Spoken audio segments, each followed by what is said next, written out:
नमस्ते बच्चों, स्वागत है आपका सरदार वल्लभ भाई Patel English medium school Yawal की ऑनलाइन क्लासेस में। मैं हूं आपकी हिंदी टीचर तृप्ति पंकज पवार और आज हम पढ़ेंगे कक्षा 7वीं के विषय हिंदी के पहली इकाई का अध्याय 3 दादी माँ का परिवार, जिसके लेखक है रमाकांत या कांत। उन्हें कांत नाम से भी पुकारा जाता था। सबसे पहले हम रमाकांत जी के जीवन परिचय के बारे में जान लेते हैं। उनका जन्म 25 अक्टूबर 1949 को उत्तर प्रदेश के खंडेला में हुआ था। उनकी रचनाओं में एक तेरे बिना, सुनो कहानी, सरस बाल कथाएं, जंगल की कहानियां, परिश्रम का वरदान, सूझबूझ की कथाएं, ऐसा साहित्य है उनका। तो इसी के साथ में हमें पता चलता है कि जो लेखक थे वो अलग अलग प्रकार के विषयों को लेकर अपने का लेखन करते थे। अब उनके परिचय में है। रमाकांत कांत जी की रचनाएं सुप्रतिष्ठित बाल पत्रिकाओं में प्रकाशित हुई, अर्थात वो बच्चों से प्रेरित होकर कविताओं का लेखन करते थे या उन्हें कुछ सीख सिखाने के लिए। ठीक है। अब लेखक की कहानी में लेखक ने बताया है कि संकट के समय शांति, एकाग्रता, धैर्य और एकता के साथ कार्य संपन्न करने चाहिए। यहाँ पर लेखक ने जो कहानी लिखी है उसके द्वारा लेखक ने शांति, एकाग्रता और धैर्य के साथ में किस प्रकार हम अपने कार्य को संपन्न कर सकते हैं, यहाँ पर उन्होंने समझाने का प्रयत्न कहा है। तो यहाँ पे अध्याय का नाम है दादी माँ का परिवार। तो सबसे पहले हम इसका वाचन करते हैं। एक छोटे से घर में दादी माँ रहती थी। यो तो वह निपट अकेली थी, फिर भी घर आबाद था उनका। रोज सुबह दादी माँ उठती, घर बुहारती, संवारती, आंगन में आसन धरती, खाना बनाती, खाती, परिवारजनों से बतियाती, रात होती सो जाती। दिन मजे में गुजर रहे थे, परिवारजन फल फूल रहे थे। यहाँ पे लेखक कहते हैं कि एक छोटा सा घर था, उसमें दादी माँ रहती थी। वो अकेली थी, फिर भी उनका घर क्या था, बहुत ही आनंदमय था, आबाद था। वहाँ पर हर प्रकार का सुख था। बुहारती, वो अपने घर को बुहारती थी। बुहारती का अर्थ होता है कि स्वच्छ करना या साफ रखना। वो अपने घर को हमेशा साफ सुथरा सजा कर रखती थी और आंगन में बैठकर आसन पर वो खाना बनाती, खाना खाती और परिवारजन से बतियाती। अब दादी माँ तो अकेली रहती थी, तो इनके परिवारजन में कौन था, तो आगे पढ़ेंगे हम। अब सुनो परिवार की कहानी। दादी माँ थी समझदार सयानी। घर के आंगन में बरगद का पेड़ था, उस पर घोंसला बना था।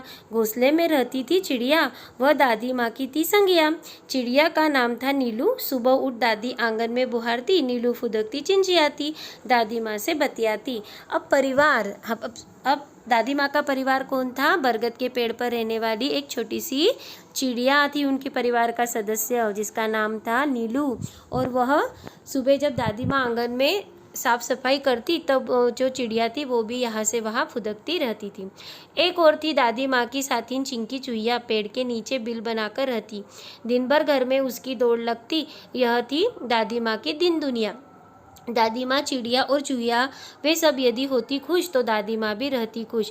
दादी माँ हुई कभी दुखी तो वे भी नहीं रहती थी सुखी। अब दूसरी जो परिवार का सदस्य था वो थी एक चूहिया, उसका नाम था चिंकी, और वो पेड़ के नीचे बिल बनाकर रहती थी और दिन भर आंगन में यहाँ से वहाँ घूमती रहती थी। तो ये जो दिन दुनिया का अर्थ होता है संसार, यह दादी माँ का संसार था, जिसमें एक चूहिया और एक चिड़िया दोनों थे। वे सभी खुशी खुशी रहते थे। एक के दुखी होने पर दूसरा भी दुखी, और एक के खुश होने पर सभी घर में खुश होते थे। ऐसा ही उनका संसार चल रहा था। ठंडी के दिन थे। उन्हीं दिनों नीलू चिड़िया ने अंडे दिए। उनमें से निकले 2 बच्चे, नन्हे सुंदर अच्छे अच्छे। टीनू मीनू नाम निकाला, सबने मिलकर पोसा पाला। चिंकी को 2 बेटों के उपहार मिले, चुस्कू मुस्कू थे बड़े भले। दादी माँ उनका ख्याल रखती, उनसे मन बहलाती, स्नेह प्यार से वह दुलारती, रोने लगती तो पुचकारती। चारों बच्चे घर आंगन में दौड़ लगाते, हंसते खेलते और खाते गाते।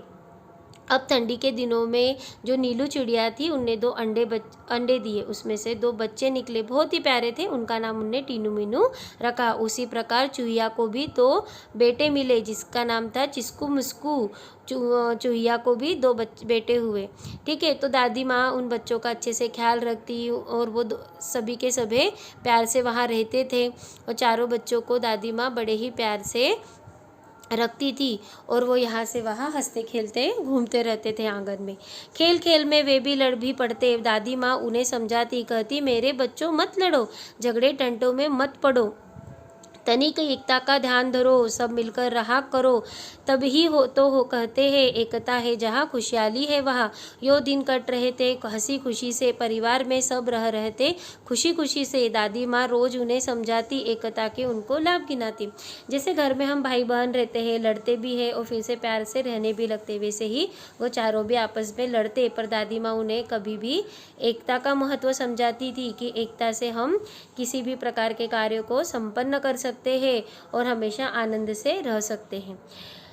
अब आगे है, एक बार संकट आ गया, चिड़िया में मातम छा गया। नीलू दाना चुगने चली गई, संग बच्चों को भी ले गई। अन्य चिड़े चिड़िया भी थे उनके साथ। खलिहानी में धान उगे हुए थे, रात सूरज की किरणें ढल रही थी, चिड़िया दाना चुग रही थी।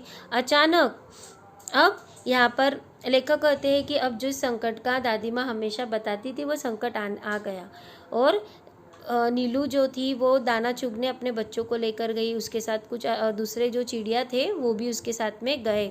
ठीक है, तो अचानक मुनमुन को ध्यान आया, जो नीलू के साथ दूसरी चिड़िया गई थी उसका नाम था मुनमुन, उसे भी ध्यान आया। उसने सबको बतलाया, सासू माँ आने वाली है, घोंसले में कोई नहीं, वह खाली है।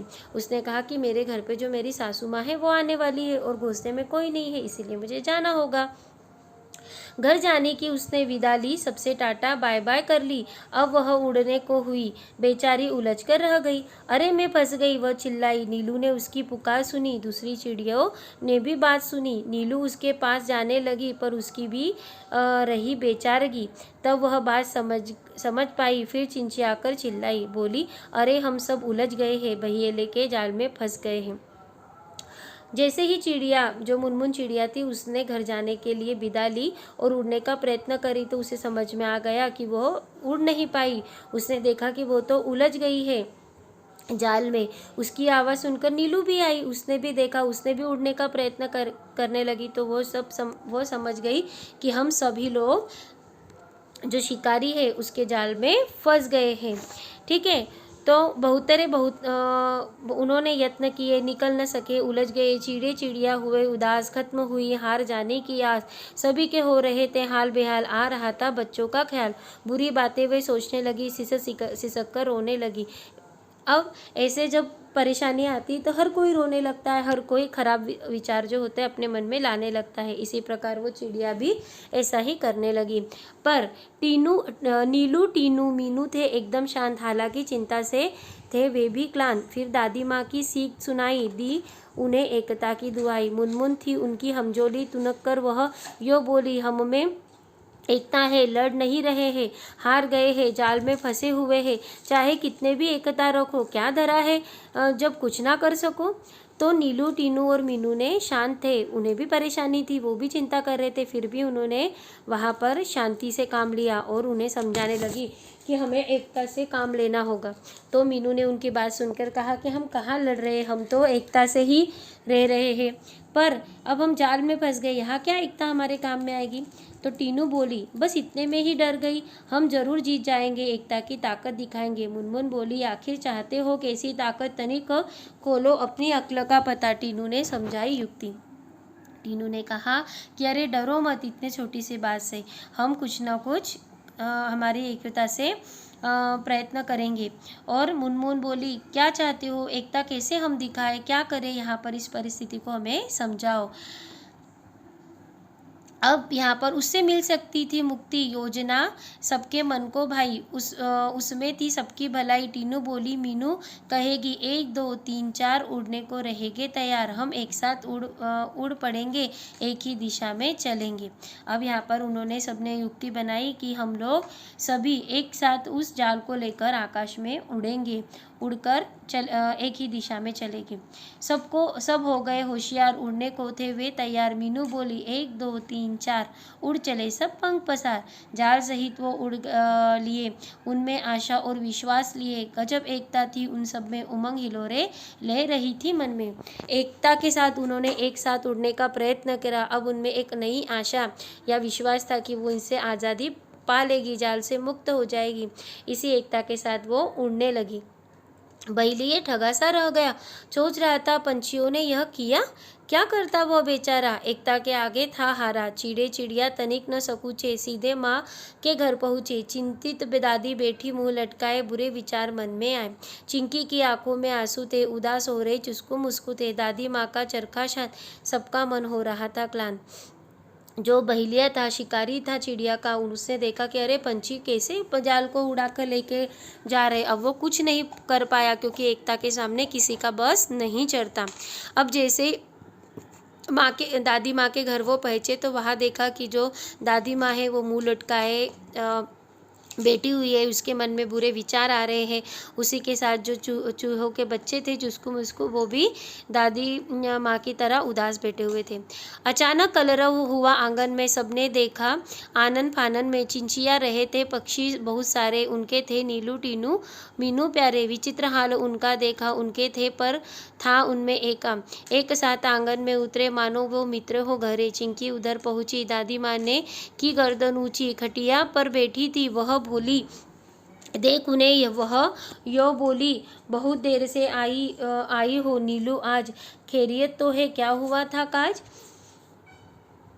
जैसे ही आंगन में ये सब पहुँचे तो आंगन में आवाज़ होने लगा। चिंचिया, बहुत सारी चिड़ियाँ वहाँ जाल को लेकर पहुँच गई, जिसमें नीलू टीनू और मीनू भी थी।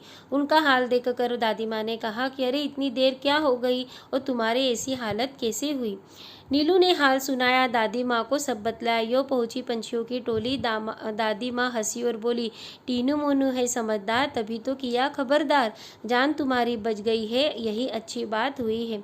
सच है जान हमारी बची, पर अभी भी है जाल में फंसी, तनिक हमें संभालो, इससे बाहर निकालो। नीलू ने सभी हाल सुनाया तो दादी माँ ने उत्साह से और उनकी प्रशंसा करते हुए हंसकर कहा कि टीनू मीनू बहुत ही समझदार है, तो उनके वजह से तुम्हारी जान बची है। अब चिड़िया ने कहा, हमारी जान तो बची, पर इस जाल से भी हमें मुक्ति दिलाओ। दादी माँ तब मुस्काई, राज की बात उन्हें बताई। उंगली उठाकर बोली, काम करेगी एकता की गोली, बच्चों उसमें ही शक्ति है, वही बचने की युक्ति है, वह तुम्हें बचाएगी, जाल से मुक्त कराएगी। नीलू बोली, मीठी बोली, हम एक है पर क्या करे, बच जाए, कुछ ऐसा जतन करे। अब वो चिड़िया को एकता का महत्व दादी माँ ने समझाया, पर अब क्या करे जाल से मुक्त होने के लिए। दादी माँ ने समझाया, फिर से एकता का पाठ पढ़ाया। वह बोली, एकता पंछियों की ही नहीं औरों में भी होनी चाहिए। वह बात सदैव ध्यान में रखते, एक और एक 11 होते। किसी तरह की तुम झिझक ना करो, चिंकी से तनिक याचना करो, वो तुम्हें बंधन से बचाएगी, जाल काट बाहर ले आएगी। दादी माँ कहती कि एकता सिर्फ एक ही प्रकार के जाति में नहीं होनी चाहिए, अलग अलग प्रकार के लोगों में, जातियों में भी होनी चाहिए। उसी प्रकार तुम सब में भी एकता होनी चाहिए। तो तुम अब जो चूहिया है उससे याचना करो, वो तुम्हें इस जाल से मुक्त कराएगी। टीनू मीनू ने कहा, हम आज़ाद हो रहे हैं, आहा मौसी चुस्कू मुस्कू को बुलाओ, सब मिलकर हमें बचाओ। यही बात नीलू ने कही, भेद किया किसी ने नहीं। बात चिंकी के मन को भाई, दौड़ भाग झटपट आई। दादी यो बोली, मिलकर रहो हमचोली, एक रहोगे तुम सब, हार नहीं मिलेगी तब। अब यहाँ पर जो चिड़ियाओं ने चूहिया थी उससे मदद मांगी और उन्होंने उसकी मदद की जाल को काटने में। यही बात नीलू ने कही, भेद किया किसी ने नहीं कही। सभी ने एकता के साथ उनसे याचना की। वो दौड़ भाग कर आई और मिलकर दादी यो बोली, मिलकर रहो हमजोली, एक रहोगे तुम सब, हार नहीं मिलेगी। तुम अगर एक साथ मिलोगे तो तुम्हें कभी हार नहीं मिलेगी। तो चिंकी गई जाल के पास, चुस्कू मुस्कू भी थे आसपास, पेने दांतों से काटा जाल, आज़ाद हुए सब तत्काल। अब चिंकी ने क्या किया, उस जाल के पास पहुंचकर उस जाल को काटना शुरू किया। उसी के साथ उसके बच्चे चुस्कू मुस्कू ने भी ये कार्य किया और उन्हें सभी आज़ाद कर दिया। चिड़े चिड़िया चिंचिया रहे, दादी माँ से बतिया रहे, टीनू मीनू चुस्कू मुस्कू खेलने लगे, सब थे प्रेम स्नेह में पगे। दादी माँ की सीख रंग लाई, सबने दी एकता की दुहाई, सबका एक साथ मुंह खुला, अंत भला तो सब भला। इसी प्रकार चूहों ने भी एकता दिखाई और सभी वहाँ पर आनंद से एक दूसरे से बातें करने लगे और प्रेम स्नेह के साथ में दादी माँ से बातें करने लगे। दादी माँ ने जो सीख सिखाई थी वो रंग लाई, आज उनके काम में आई और उन्हें एकता का महत्व समझा। उसी के साथ सभी ने कहा, अंत भला तो सब भला, अर्थात जब अंत भला होता है तो सभी भला होता है। इसी के साथ में आपका अध्याय दादी माँ का परिवार ये समाप्त होता है। और आपको इससे क्या सीख मिली कि एकता से हमें एकता, शांति और प्रेम के साथ हमें सभी कार्यों को करना चाहिए। अगर हम किसी एक लकड़ी को, छोटी सी लकड़ी को तोड़ दे तो वह जल्दी से टूट जाती है, पर उसी के साथ अगर हम एक से ज़्यादा लकड़ियों के गठरी को तोड़ने का प्रयत्न करें तो वो कभी नहीं टूट पाती। तो इसी के साथ हमें भी एकता के साथ रहना चाहिए। तो आपको ये शब्दार्थ जो है अब वो आपकी नोटबुक में लिखने हैं और इस पाठ का वाचन आपको करना है। धन्यवाद।